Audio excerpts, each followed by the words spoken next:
Hello everybody, today we're going to be talking about finding the density of certain objects. In this case, when we're given the mass and the volume of something. I've been messing up on that word, mass.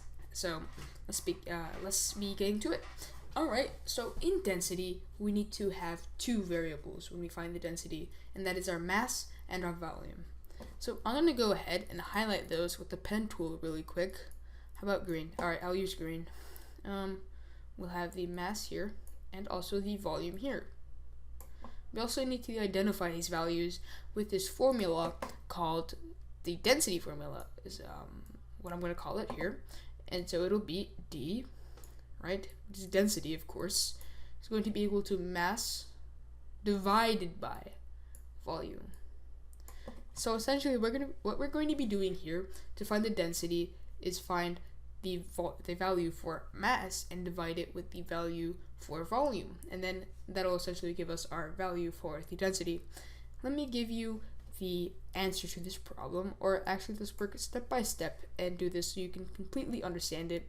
This is really simple math once you get down to it.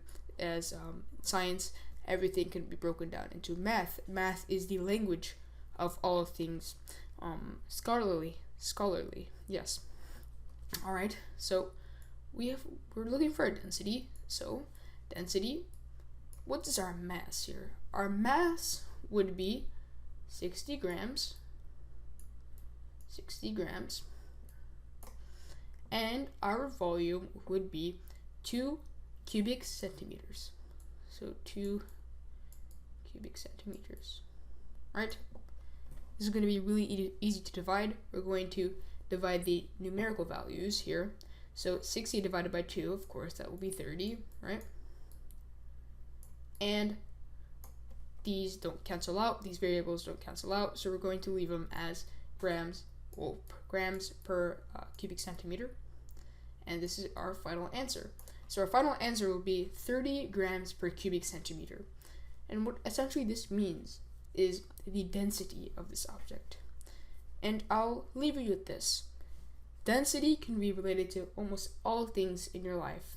Perhaps they may be a solid, they may be a liquid, they may be a gas, or even a plasma. But I don't know where you'd counter one, actually. But anyways, once you have the mass and the volume of an object, you can find its density, which is really cool once you get to think about it. And I'll see you in the next one.